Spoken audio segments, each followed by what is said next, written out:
Hello and welcome once again to Crush Your Mountain Health. And you know what?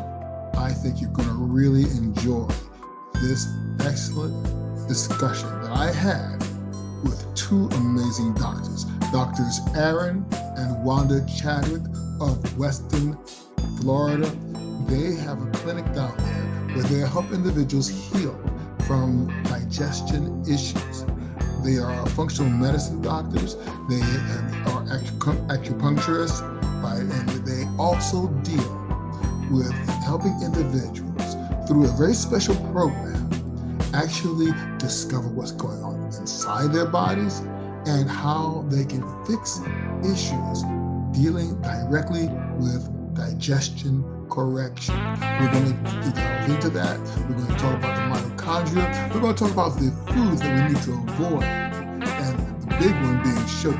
We're going to talk a little bit about our mitochondria. There's so many things we covered in this action-packed webinar that I know you'll benefit from it. So listen, if you like any of this information, please hit the like and subscribe button. Please share this on Apple and Spotify. Share it from YouTube.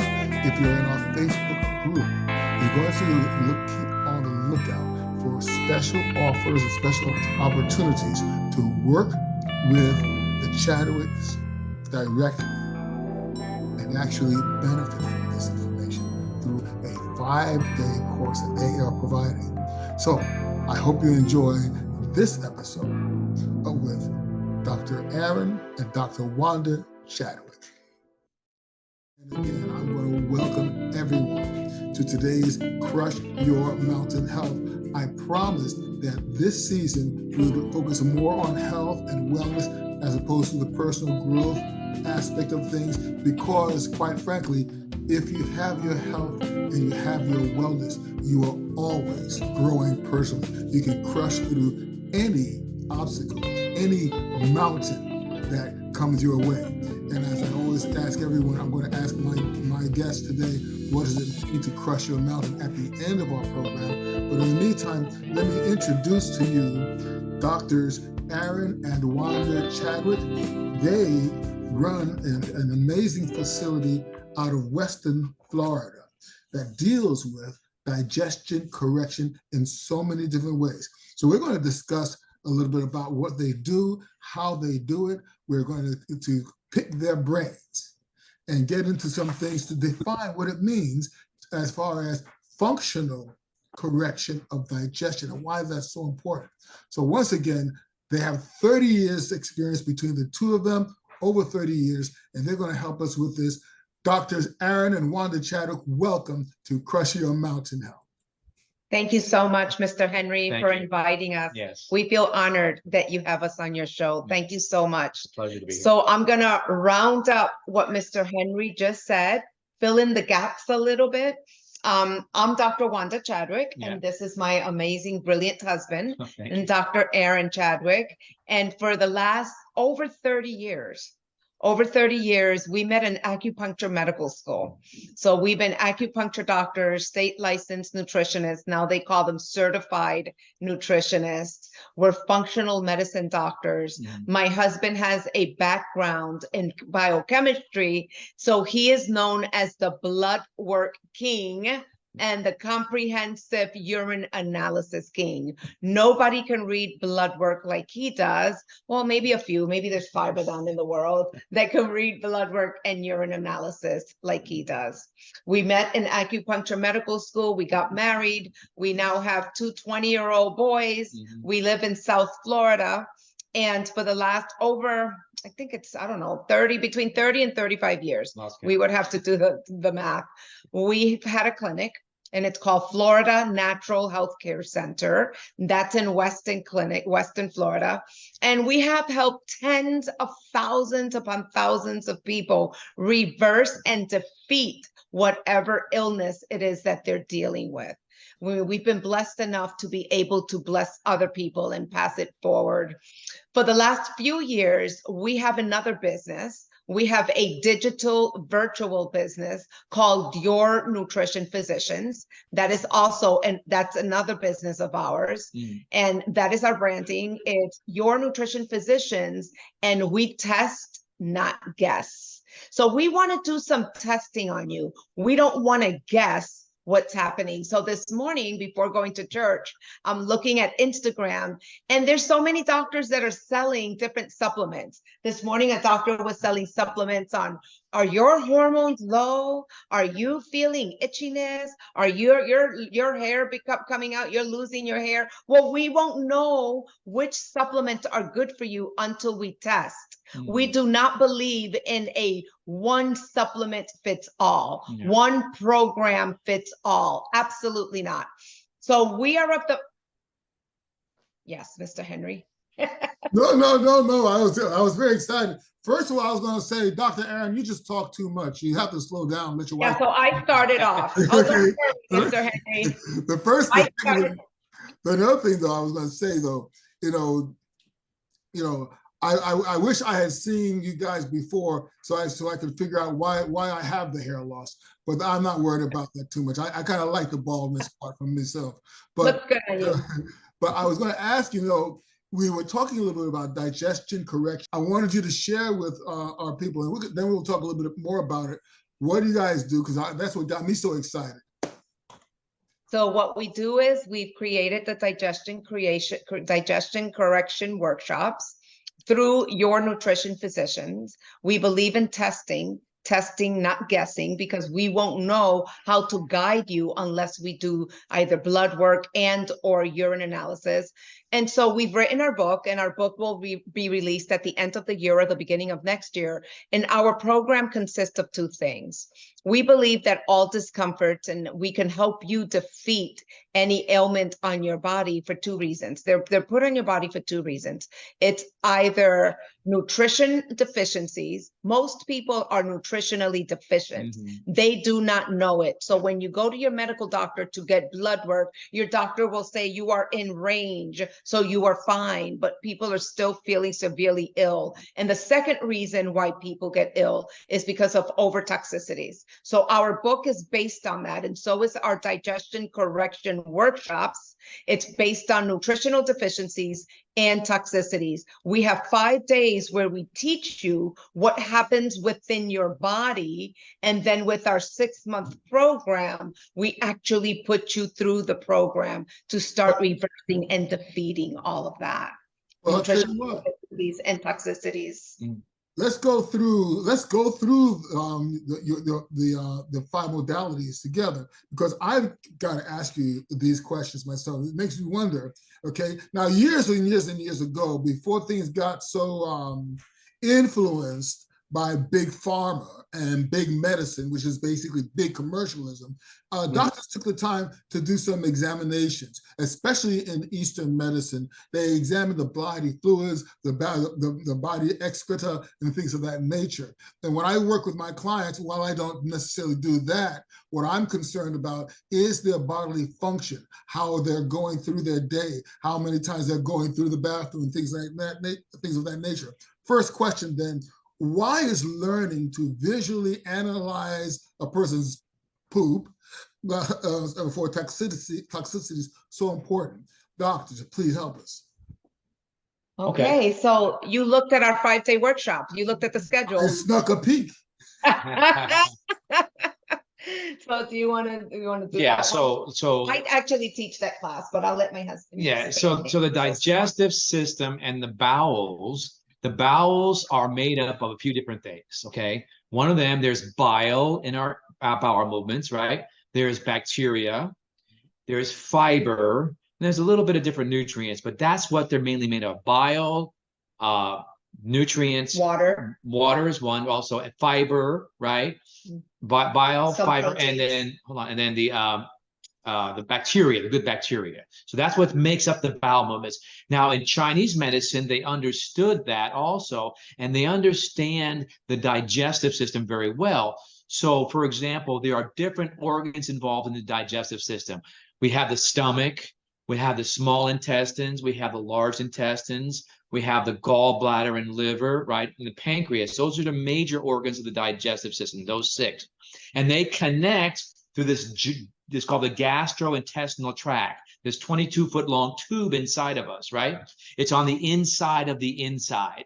So what happens is when any one of those organ systems becomes deficient or it's not functioning correctly, and most of the time, Henry, it's not that they have a disease, right? But if they have a dysfunction, they're not functioning correctly, you're going to get signs of that. So that shows up in the poop.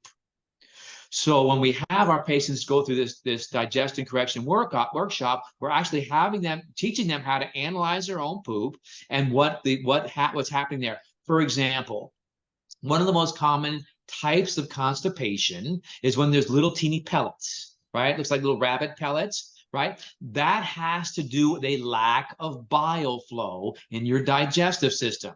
So if you suffer from that kind of constipation, that means that your liver is either not making good bile and or your gallbladder is not concentrating the bile. And some people don't have a gallbladder in that case too. It can have that same kind of reaction.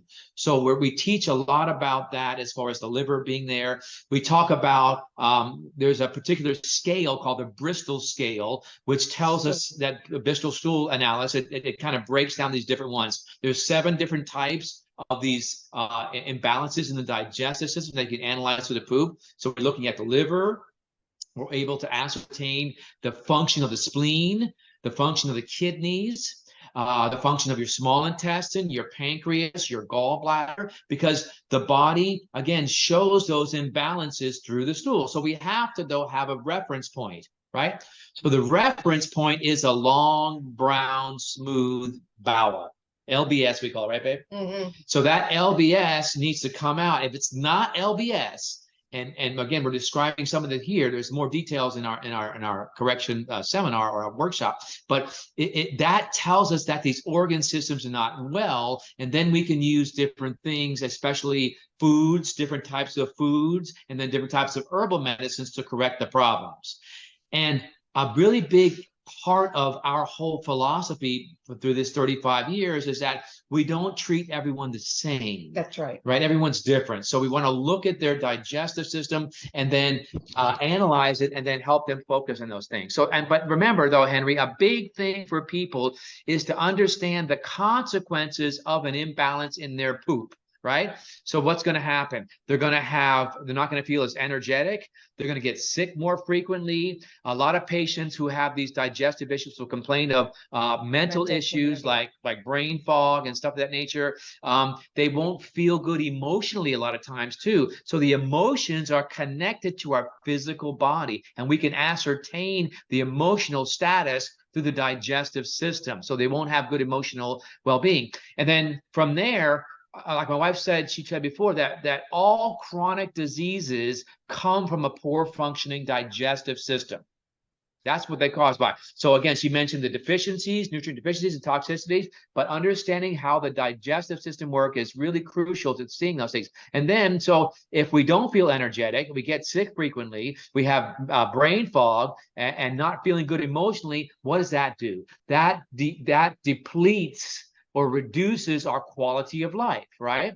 So, and then you start to get into more diseases, right? Such as things like Alzheimer's disease, anxiety, depression, diabetes, autoimmune diseases, even high blood pressure. These are very common maladies which have their origin in a poor functioning digestive system. So right. I hope that's a good start. To sum it up so far, we're saying that if they're having these issues, it could be that they're just putting up with a lot of crap or just the wrong type, right? Right? That's exactly. Yes. Well, toxins can damage and change the microbiome. Yes. It's like internal terrain, and it could lead to an inability to absorb your nutrients. Yes. You're not absorbing your nutrients, then that's when people start feeling less energetic. Yes. They're getting sick more frequently, mental problems, not thinking clearly, poor memory, brain fog, attention problems. So yes, and if you're nutrient deficient, and and then you're eating junk food, you're doing nothing but accumulating toxins. Yes, yes. Now, And that's here's the other thing to that effect, okay? Because, you know, I get it. And I very seldom go for a lot of junk food myself, to tell you the truth. But now something caught my eye just before we connected. And I wanted to address that with you because of the fact that people don't realize the severity of things. You hear about them in the news, especially when it's sensationalized. Case in point, people go swimming sometimes and wind up getting attacked by basically a flesh-eating microbe. But recently, surgeons actually pulled from someone's brain a several centimeters long parasite. And that blew my mind. So my question to you, is it really true that 80 to 90% of people living in America have parasites and they don't even know it? And are they all bad parasites? Yes, parasites are parasites. The definition of a parasite is something that comes into a host to eat what they have because they're not getting their own food. And the host is you or me. So you see, the definition of a parasite is they're eating something that doesn't belong to them. Yes, we have done our studies. That's day 3 of our digestion correction workshop. We talk about parasites. And yes, people living in this country do have parasitic infestation. Absolutely. Yes. But their doctors don't know how to detect that through a simple blood test. Yes. So what happens is these parasites, yes, can go into any organ system, any tissue in your body, including the brain. Yes. And it depletes you of your nutrients because their job is to eat up your nutrition so that they survive. Yes. So when we say nutrient deficiency, you are now deficient in things like zinc, iron, vitamin D, because they are eating it up. Right. And it's causing, because they are there, it's causing toxins around the cells of the trillions and trillions of cells that we already have. They're breaking that down, and their fecal matter, the parasite's fecal matter becomes even a higher level of toxicity within your body that is now leading to diseases and infections. Their bowel movement leads your body into infections. You go to a medical doctor, they give you an antibiotic, but you don't feel better because it's not a bacteria that attacked you. It's a parasite. Yes, and the issue with that, the issue with that also is that parasites, I use the analogy of a stealth bomber. Maybe people don't know what that is, but it's basically during wartime, these airplanes, these huge airplanes would fly under the radar of the foreign countries and they wouldn't see these bombers, right? And the same thing happens with parasites in our body. What they do is they hide in our digestive system. Now, so the intestines, if you were to look inside the intestines, you would see all these little villi, like little projections, little hairs. And if you were to open up the intestines, the surface area that spreads out to is the size of a tennis court. You gotta imagine that. So we have all this surface area, and the point I'm making is that parasites hide in the crevices and the corners of these intestines, and they create what's called a biofilm. So a biofilm is a substance that these parasites make that covers them up. So the body's immune system can't recognize them. So when a doctor does a simple blood test, he's not going to be able to detect them. That's why we do very comprehensive blood tests, and we also do very sophisticated urine tests, because what we're also looking for, it's called an O test in the urine. It's an organic acid test. We're looking at the waste products of those parasites, you see, and parasites, unique parasites, have different types of waste, different types of acids that are unique to them. So we can measure them. We can see Giardia, we can see fungus, we can see all these different types of parasites that are there that are a problem, and they're not detected by regular tests. I had a patient of mine a little while ago, a young guy, right? 25 years old. Strong guy, right? All straight A's in high school, college, was a wrestler. His hobby was, it's called parkour. He would jump buildings, You know, that's how strong he was, right? But over about 6-month period of time, he started getting very tired and sleepy. He had brain fog. His muscles ached all the time. This kid was working out, and he was eating really well too. One day, his mother came home, and he was lying on the kitchen floor sleeping because he couldn't make it to the bedroom. And he went to many different doctors. They did not know what was wrong with him. They thought it was all in his head. But when he came to see me and analyzed him, he had parasites. So we put him on a very specific, individualized program to detoxify his type of parasites and building his body. It took me almost 9 months to get him back on track, but he was back on track. And since that time, his mother's been sending me lots of patients. But that's what happens. Unfortunately, we're not. Our modern medical care is not really focused on these deficiencies and these toxins. And that's just the reality of our healthcare system. So hope that makes sense. What are some of the most common parasites that you find that's in the body? Yeah. That's attacking? Yeah, well, there's the tapeworms are very common. Hookworms, roundworms, yes. Giardia is a really big one. There's a lot of fungi too. Fungi are like parasites also because, again, they eat your food and they have waste, and that causes toxins. So Candida is a very common one. But there's mold toxicity too, which these are all like parasitic infections that we can see. Lice is another one too, yes. People actually who have toenail fungus, it's not the toenail. So I have a very, I guess it's kind of getting, there's my cat analogy. So if you have a cat and you step on the cat's tail and the cat screams, what's bothering the cat? Is it the mouth or is it the tail? It's the tail, right? So we're trained to look at symptoms and kind of look at that particular area, whatever's screaming. And through our many years of experience, we actually, in our book, we talk about these 7 signs of nutrient deficiencies and toxicities, which include things like headaches, right? Digestive problems, hormone problems, allergies, things, pain, chronic pain. A lot of these things have their nature in these toxicities, and then we're able to analyze them and to see that they have these different infections and infestations and these deficiencies that come along with that.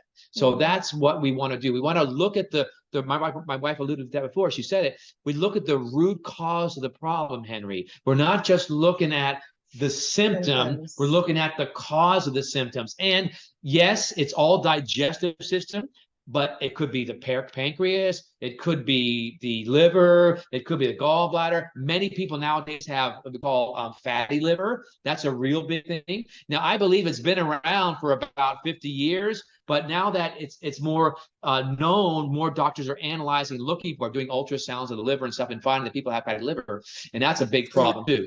They used to just attribute that to alcoholism. So we're finding now, and many of my clients, when they talk to me, they come out and they're concerned about, hey, my doctor says I have fatty liver and I don't drink. And okay, then we have to look at what else they're doing, what's going into their system in other ways. And you know, oftentimes, if they are what we call skinny fat, that is an underlying symptom, an idea that they may have that their digestion may be the problem. Yes, that's so fatty liver has nothing to do with whether they're fat or they're skinny. Right. There's alcoholic type of fatty liver, and then there's non-alcoholic fatty liver, which is dependent on the fats that you eat, the poor fats that are coming into your body.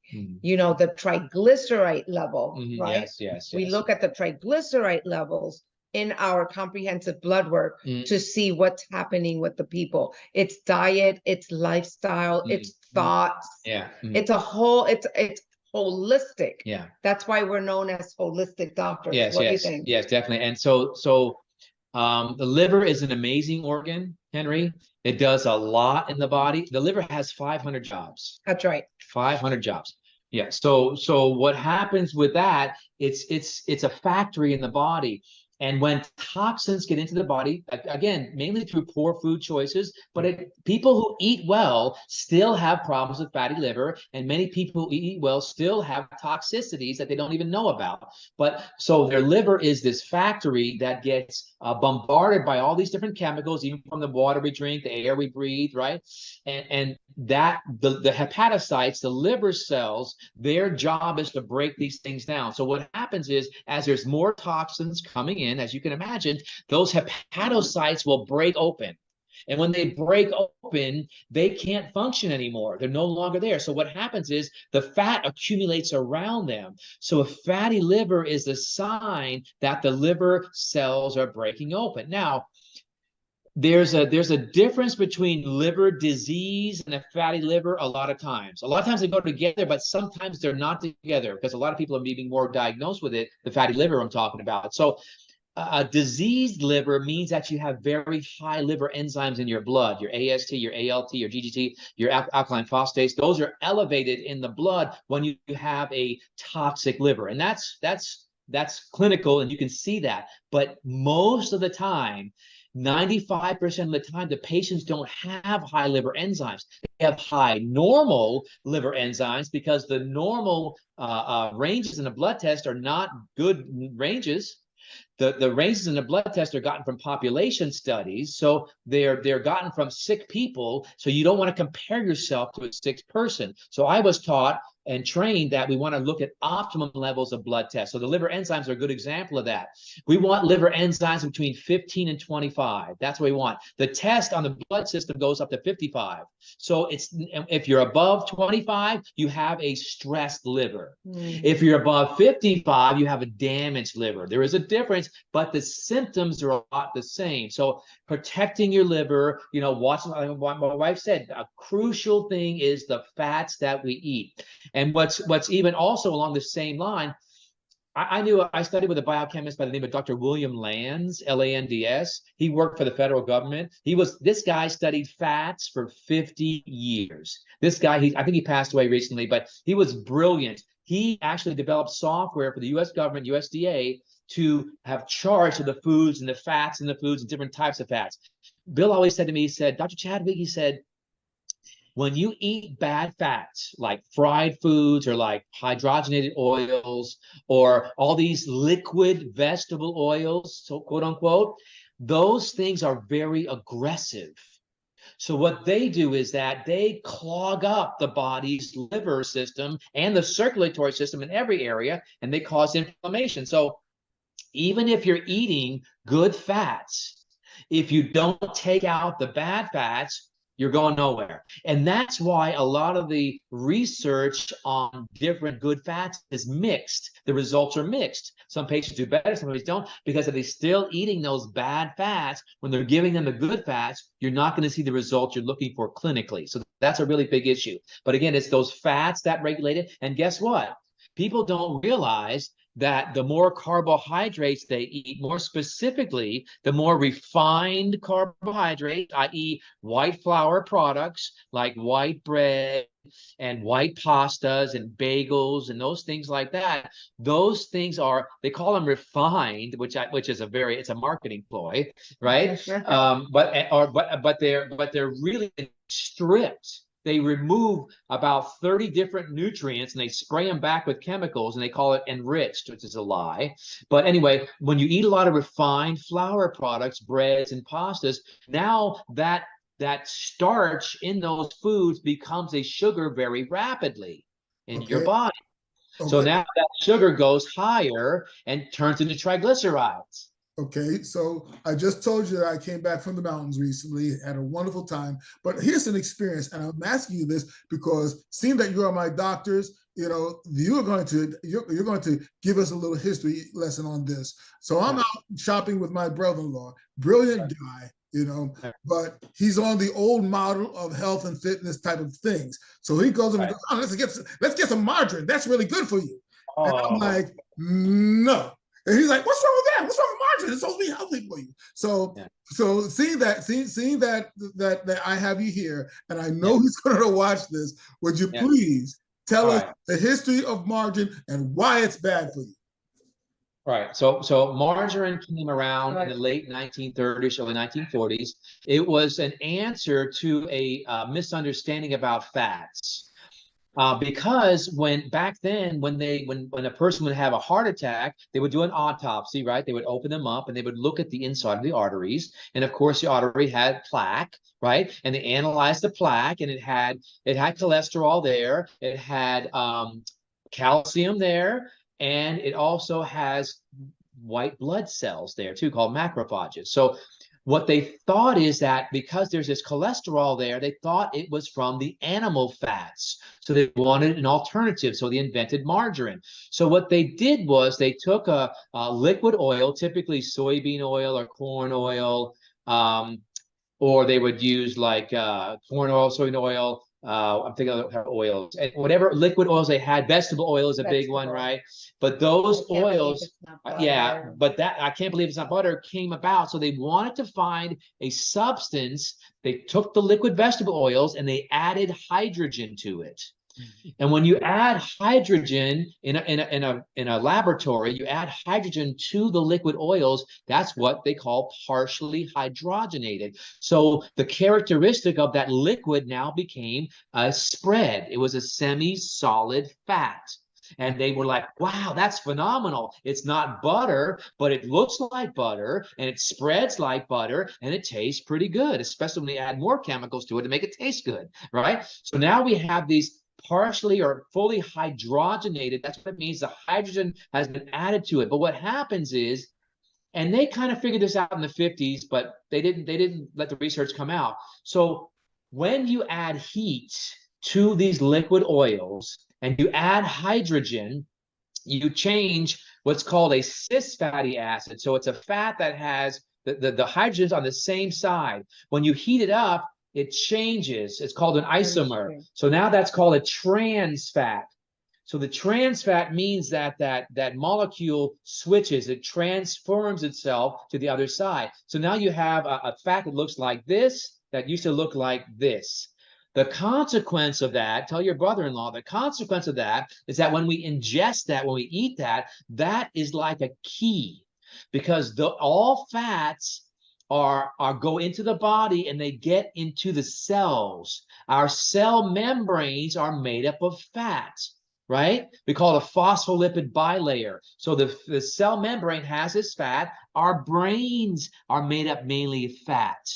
Our nervous system, our spinal column, and all of our nerves have a myelin sheath around them that's made of fat. So now we're ingesting all these artificial fats from the 1940s till even recently, and then they start seeing that, man, we're having worse time with heart disease. We're having worse time with cancer. We're having worse time because now that trans fat goes into that cell, and it's like a lock and key. So imagine having the wrong type of key to your lock. Let's say you come home one night, you took your wife's keys, Henry, instead of your keys, and you want to get into the house, and you're putting it there, but it's the wrong key. It doesn't go in the lock. So initially you try to push it in there, right? And then what happens is over time, you're going to get so mad and frustrated, you're going to damage the lock. That's what those trans fats do to our cell membranes. They slowly damage the cell membranes. And now when that cell membrane gets damaged, they leak. When they leak, now the toxins floating in your blood from all those other bad food choices and all the cigarette smoke, all the alcohol, all the chemicals, all the artificial colorings and sweeteners, artificial sweeteners, they're getting into your cell and they hit the DNA of your cell. They hit that DNA and they cause a DNA to start multiplying itself. What's a disease called when DNA starts to multiply itself unnaturally? That's called cancer. So fatty acids, margarines, hydrogenated oils are cancerous. End of story. It's not if they cause cancer, Henry. It's when will they cause the cancer, at what time. And you combine that with a poor antioxidant status, your time is going to become quicker when you get that cancer. So we analyze that. We analyze the antioxidants in your body through your blood and through your urine to tell you your risk factors. So there's something else that's interesting, because oftentimes along with those issues, we run into individuals who have low libido. But Right. what's more interesting is not only do they have low libido, there's something else called low ambition. And I was wondering if can we actually find a reason for individuals who suddenly, over a period of time, doctor, I'm 48 years old, and I mean, I used to be at it, ready to go, do different things. Now I don't feel like getting out of bed. I go to the office and I don't have anything to contribute. I do my job, I go home and I go to sleep. Well, what's happening there in terms of low ambition? Right. So there's a few different factors. Okay. One of the major factors you mentioned is hormones, right? Testosterone is a big deal with that. We also know that another major factor is your brain chemicals. They're called neurochemicals. Those are natural chemicals found in your brain. And we call them neurotransmitters, also is another name. And things like serotonin, dopamine, GABA, those are some common ones. So when it comes to that drive you're speaking of, that drive is determined by two major ones. There's a few other ones too, but the major ones especially is dopamine and epinephrine. So dopamine is a major drive type of neurochemical that if it's deficient, that's when you become lazy. And dopamine is made from proteins, specifically amino acids. Where are proteins digested?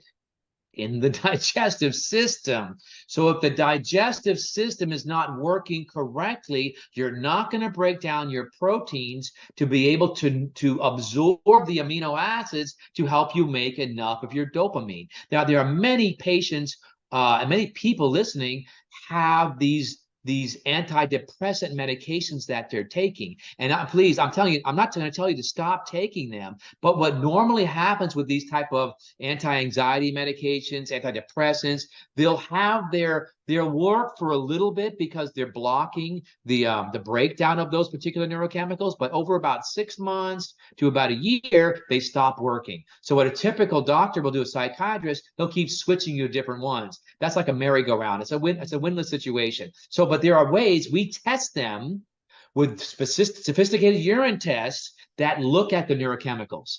Is it a dopamine problem, right? But remember, Henry, you have to be able to look at these things in the context of the whole person. And a lot of times there's inflammation along with these problems with low testosterone and low dopamine, and caused by those hydrogenated oils that you were speaking about, that your brother-in-law is so fond of. But unfortunately, those things are detrimental to the body. And not just that, there's a plethora of things that can do that. But that's why we like to test and not guess. So if you can't believe that it's not butter, it ain't, right? So that's right. That's right. Away from that, Yeah. So now here's the other thing, you mentioned the doctors and you mentioned the antidepressants medication. That's a sore point with me because I'll tell you the truth. Number one, my mom's, she suffered. She was diagnosed at first schizophrenia, but it turned out to be early onset dementia, which they had no idea of at the time. That was the biggest challenge. Yeah. They didn't understand that. But then on top of that, not only did they not understand that, they were prescribing all sorts of medications for her, which really manifested itself into tardive dyskinesia. But I also had two childhood friends, both of them young women, both of them beautiful young women, and both of them wound up committing suicide to the medication. And they didn't realize it then. You see, back then, they didn't have the commercials that told you may cause feelings of suicide. If you have, you see, people were just popping like flies and jumping out of windows and things like that, and they didn't even realize it was the medication driving it. You see? So my question is this: are there ways for us to treat individuals through the gut, through the digestive system, in order to improve their nutrient health and levels, optimize that in order to help prevent and perhaps even reverse some of the challenges, including dementia, including Alzheimer's, including depression? Yes, definitely. We have ways of defeating those things. My wife alluded to the good bacteria in our gut, the microbiome. The microbiome communicate with our brain cells. We know that now, right? And we know that there are many different types of brain imbalances. Dementia is one, Parkinson's and Alzheimer. Those are related to those neurochemicals, but they come from the digestive system. In other words, when we have inflammation in your digestive system, what happens is your body makes certain chemicals that are important to help your digestive system communicate with your immune system, say, hey, there's something that's not right in the digestive system. Maybe you caught a Giardia or you caught a parasite. So the body's letting the other cells know that there's a problem there. But in that talking with your immune system cells and your digestive cells, that creates inflammation. And that inflammation is now known in science to go from the intestines up into the brain. Into all the organs. Into all the organs, yes, but especially All the talking about, organs, yes, yeah. talking about, you know, Yeah. that's a situation where there is, that's the issue. It's the digestive system. That's the cat analogy, right? The tail is the digestive system, but the mouth is the dementia, or, you know, whatever it is that might be there. The depression, the anxiety, and the attention problems are all related to the digestive system. Yes.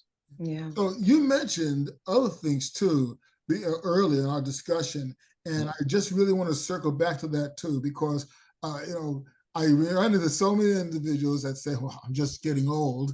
You know, I have these pains. I'm just getting old." You know, so case in point, one time, this is a decade, more than a decade ago. I can't believe it. Okay, I just look in the mirror and this proof that's more than a decade ago. But I went to the doctor one day because I was having pains in my shoulders. The doctor told me, "Well, you have arthritis or bursitis of the collarbone." So what do I do, doc? "Oh, no problem. We just remove the end of your collarbone." And I said, "Great. If I have a headache, I'll remove part of my brain. It'll solve the problem, right?" The question is, you know, I took certain actions, changed the way I was eating, did more exercise on the joints. Now I could do all this and all sorts of things without any pain whatsoever. So what would you say would be some of the shocking underlying causes of chronic joint pain, like arthritis and other illnesses like autoimmune disease, inflammatory illnesses? So that's a really good question, because one of the things that we teach are called the 7 signs of nutrient deficiencies that will kill you. That's part of our digestion correction. That's part of our digestion correction, and that's actually the name of our book. 7 signs of nutrient deficiencies and toxicities that will kill you. Dr. So for example, would you give us a rundown without going too deep into the book? Because I know my people are going to say, "Well, what are the 7 signs?" I'll tell you, get the book, but she's going to give you a couple of ones right now. So number 1 is, let's see if we can name them off the top of our head: headaches, low energy, pain and inflammation, hormonal problems, digestive problems, sleep and insomnia, and pain. Chronic pain. Chronic pain. That's it. That's it. That's what the manifestation of low nutrient deficiencies or nutrient deficiencies and toxicities. Those are the manifestations that are killing people today. And pain and inflammation is the number one. Opioids are the number one drugs that are dispersed in this country. So much so that people have now an addiction, a legal medical addiction to opioids, because pain is at its highest right now. Pain is at its highest right now because the food industry puts chemicals in your food that make you want to come back to the food, make you want to come back to that sugar, make you want to come back to that fried food, right, that they're selling you. They know exactly what they're doing, and it's creating inflammation and pain and insomnia and mental illness in your body, and your hormones are going out of whack. And this is what's killing most of the people, not only in this country, but throughout the world. Now, there's something called hormone disruptors. You have hormones, we have hormones, women have hormones, men have hormones, that we all have hormones. Hormone disruptors are killing people. They're real. They're real. Things, not only parasites real, Not only are 80% of the people living in this country have parasitic infestation and infections where they think it only happens in third world countries, right, Henry? Like, oh, we have to go to Africa and look at the children with the big bellies and the little arms. Wrong answer. You may have a parasitic infestation yourself, and it's not detected, right? So hormone disruptors, things like deodorant, using the wrong deodorant, plastic bottles, drinking out of plastic bottles. You have to drink out of bottles that are BPA free. Yeah, these are BPA free. To your point there, okay, see, that's the other challenge. And unfortunately, we're in a state where certain things that we say can be interpreted or misinterpreted as being politically incorrect. Okay. So I'm treading lightly, but I think we need to consider the elephant in the living room. At least, well, it's not in my living room. I don't have any animals. But we have to consider this one thing, okay? Over the course of the past 50 years, the use of plastics and other chemicals have had a direct effect on the hormonal development of children. Oh, yeah. We know that. Yeah. Okay. Yeah. It has a direct effect on the development of children in their brains and everything else. Sure. Now we have this proliferation of individuals, and there has to be corrective measures, so to speak, that have created individuals who have to at some point in their lives have to go through a change. Right. Okay. Is it possible that BPAs and other things like that are the cause of these developments later on in the years of these children and young and old adults? Yes, because it's one of the causes. Yes, absolutely. It's a conglomeration of different things that are causes. So just because you drink from a plastic bottle once or twice, it's not going to kill you and it's not going to change your hormones. It's 80% of the time that you're doing that. So we have the 80-20 rule. 80% of the time, you got to do the right thing, eat the right thing, have good thoughts, exercise, pray. We're Christians. We believe in the power of prayer. So, but if 20% of the time you go out and have a steak, you go out and have a drink, you drink water from a plastic bottle because you're in the cup, you're in the park, that's not going to kill you. What's killing people is the conglomeration of doing different things. For example, like I said, deodorants are a big one because your lymphatic system is right here, right? Yes. All through your neck. Yes. It's a big one. Women are getting breast cancer because of this. Okay, so then we have these things right here. Right? Electronics that are zapping. This is my theory. It has not been scientifically founded. My theory is that vitamin D is being zapped by all of these smart gadgets, and lack of vitamin D is leading to breast cancer. And then you go to your house and your house has a funky smell and you're spraying it with all of those. I don't want to name the brands. I don't want the net brands suing me, but those are hormone disruptors. Yeah. Women want to look beautiful, so we put makeup on. What is the biggest detoxifier in our body? Our skin. So we put cream on because I want to smell good for my husband, and I put perfume on. That's a hormone disruptor. Yeah. You just raised his hormones about 10% when you just smiled at him just now. That man smiled. That man had a bigger smile on his face just now. So that's a good thing. Yes. 26 years later. Let me jump on the idea though, okay? Because yes, that power of prayer is vital. The thinking of good thoughts is important. Yes. Now we're moving into a different form of energy, and for me to get tangential on you, it brings me back to your specialties, and that's acupuncture, because we're talking about now, are we not, and you correct me if I'm wrong, are we not now just talking about the manipulation and freeing of the flow of energies in the body, meridians, chi, etc.? One of the things that we studied is acupuncture. Acupuncture is inserting of needles that go through the channels and meridians when you have the energy of an organ that is stagnated, not necessarily the organ is sick. So you can have liver, gallbladder stagnation, which leads to poor digestion. Doesn't mean the liver itself is damaged. It's just the energy flow of the liver is not functioning appropriately. So yes, we do acupuncture for that.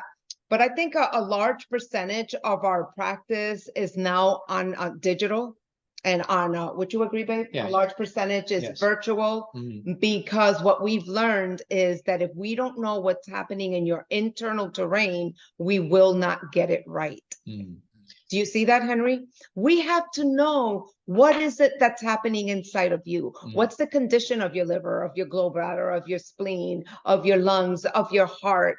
What does your blood look like? What does your urine look like? What parasitic infestations are there? So then we can come and address the whole Henry. Yeah. That makes so much sense. Yeah. And let me say, so let's talk about the hormones. We can do a whole show just about hormone stuff. Hormones is But huge. you know, one of the biggest things that we found recently in science is that even if you may have listeners out there listening who say, well, I eat pretty good. I know about the BPAs and I kind of watch that too, but they still can have hormone problems or have to get cancer. See, back in the 1930s, yeah, God forbid, but in 1930s and 40s, there was a particular drug it's called DES, diethylstilbestrol, DES. That was the most widely prescribed hormone in the world because women would go to their doctors before the war in 1930s and the 1940s, and they would have, if they had complaints, any complaints of menstrual problems, pain in menstruation, not having menstrual period, if they were pregnant, if they were not able to get pregnant, if they had any type of hormone issues, a doctor would prescribe this. It was one of the most widely prescribed medications in the world. And as a female, if you're listening out there, you're a product of your grandmother, your maternal grandmother. So whatever your grandmother did, so if you're listening, and even you, Henry, you were the product of your grandmother. You were inside your mother while your mother was inside your grandmother. The DNA, the gene. You get that? Actually, the uterus of your mom, when she was a little, gummy bear, inside your mom was already formed, and she was forming her eggs, and you were one of those eggs. So whatever your grandmother maternally did affected not only her daughter, but affects you, and it affects a lot of women who are daughters of those women. So you can trace back that with excellent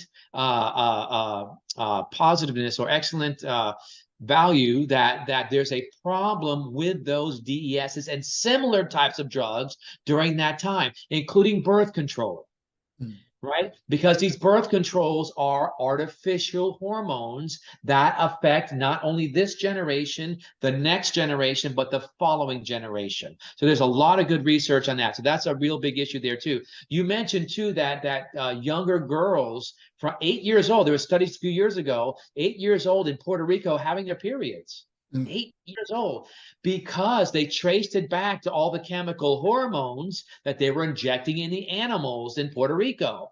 So these little girls were getting breasts and they were getting periods at 8 years old. Look, Doc, I'm going to tell you something, okay? This is the New York coming up. I say, you look, Doc, I'm going to tell you something. And the fact is that I remember, and this might be a while back, but still, I remember as a kid. Yeah. There were just a few of these young ladies, and we're all 10 years old, but they were 15, 16 years old because they were developing a lot faster and going through those things of menstruation a lot faster and a lot sooner. Even now, I have 6 granddaughters, okay? And the youngest one at 10 years old is now beginning to have them. And the challenge I'm seeing there, particularly with the youngest one, she's also heading into diabetes because her poison of choice is Takis and 2-liter size Coke bottles. Okay, I'm not in the house to keep that from happening. I'm not there to keep it from happening. But it breaks my heart when I think that it's being allowed to take Yeah. place. You That's know? right. So hormones in little girls are what's causing them at 10 years old to look like women. Yeah. Yeah. Right. Hormones. And let's talk about sugar, because you said soda. Mhm. The was it the National Institute of Health or the I think CDC? it's NIH. We study all the time. I think it's the NIH has a study out that even drinking 2 cups of soda per day decreases your mortality rate by 17%. Or increases. Increases your mortality rate by 17%. Yeah. So the parents of these children that do not know what they're doing are harming and killing these children. I don't want to say that about your family, but I say it about everyone as a whole. Yes, and the As a whole. Bible says that we perish for lack of knowledge. Good So, scripture to use. So people got to be really clear that it's not a game anymore. These are not just junk food. Soda is not just a junk food. Burgers and fries It's are killing not people. just junk food. They're toxic to the body. And I'm just saying, in a nice way, we really got to wake up and look at our foods, because if we do not, the food companies hire food chemists And psychologists. yeah, exactly. But their job is to make the food taste good, smell good, and then make you crave it more and more. You see, because they want to sell it. They don't really care about us. That's the truth. But we got to be wiser than a serpent and gentle as a dove, as the Bible said, right? So we need to be able to make sure that we're understanding. And you don't have to become a biochemist, but you got to get out the sodas. I mean, a 12-ounce can of soda has 8 teaspoons of sugar in it. That is ridiculous. And the artificial sweeteners are worse. They have studies now where they give these laboratory animals, they give them just artificial sweeteners. They don't put natural sugars in them. They give them artificial sweeteners in the regular food. They become obese, right? And become diabetic. But no, they don't have any added sugar. Just the artificial sweeteners, right? So now they become obese and become diabetic. They take the fecal material, the microbiome, out of that mouse, put it in another healthy mouse. That mouse develops diabetes and becomes obese. So we know that it's directed and it's caused by the microbiome, these good and bad bacteria, that these artificial sweeteners are causing a problem. Let me say it plain and simple. Artificial sweeteners will make you fatter than any sugar would ever do that. And we know that sugar is bad for you. My wife just told you 17% increase in your mortality rate. That means you will die 70% sooner if you're 17, if you're eating a lot of sugar. But the artificial sweeteners will make you fat and die earlier. So here's a question for you. Yeah. I just heard a very well-known doctor. Okay, he has his own podcast. I won't say his name, but he's known very well for his olive oil, which I love the olive oil. Yeah. The biggest challenge is that I heard him mention that I think it's called amylose. Yeah. And he says, "Oh, that's a good sweetener." So now, are we putting that together with the others and saying that that one also is just as dangerous? I would say that anytime, first of all, anything that's man-made when it comes to food, I would take 180 degree and run from that as far as you can. So that's one thing. So amylose is a type of sugar. We do have a particular enzyme in our saliva. It's called amylase. Amylase breaks down amylose. But we don't find amylose separate from foods. It's only in foods. Just like fructose. Fructose is found in fruits. That's why they call it fructose. It's fruit. But they make fructose from corn syrup. That's what you get. It's called high fructose corn syrup. That is a chemical. That is no longer a food. It sounds like it's a food because you say fructose. Oh, that's fruit sugar. Or it's from corn syrup. Corn is good for you, right? And wrong answer. It's all marketing ploys. And those, you talk about fatty livers. High fructose corn syrup is the #1 cause of fatty liver, and it's the #1 cause of gout. Yes, it raises your uric acid. Just my wife, she talked about the sweetening. Yes. That's one of the things. But also, too, we know that It raises uric acid, but all of these artificial sweeteners, what's the bottom line general thing that they do? They shift the body to become more acidic. Mm. Right? So now you have more acid in your body. When you have too much acid in your body uses substances to what we call buffer the acid. In science, a buffering agent or buffering substance gets rid of the acid.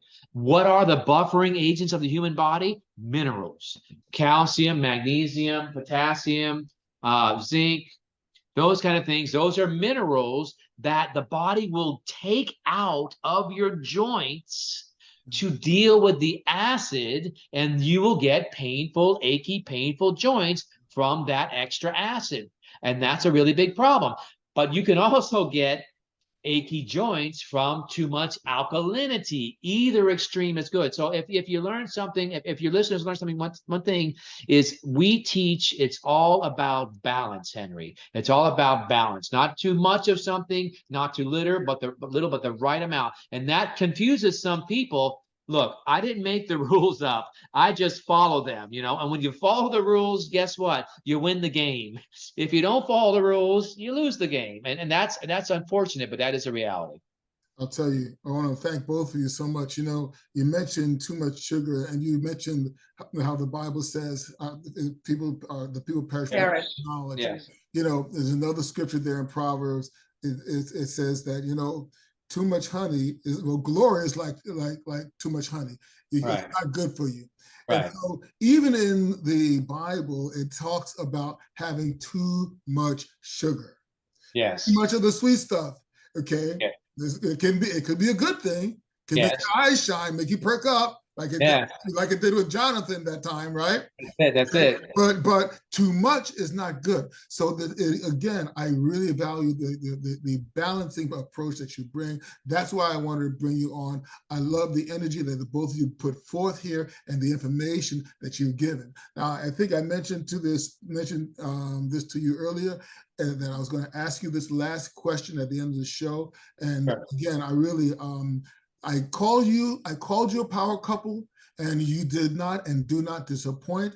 I think the entire state of Florida should be aglow with the power that you bring. So that said, Doctors Aaron and Wanda Chadwick, what does it mean to you to crush your mountain? Each of you give your perspective, please. Crush your mountain. That would mean crush your mountain. It could be twofold. Crush your mountain can mean crush whatever's in your way and set yourself free. Defeat it. We know how to help you defeat any health issues. That's what we do. Henry, you're invited to digestioncorrection.com. That's our workshop. We do it once a month. Digestioncorrection.com. Or crush your mountain could mean let's just crush it. Let's just do it. Let's take over. Let's take control.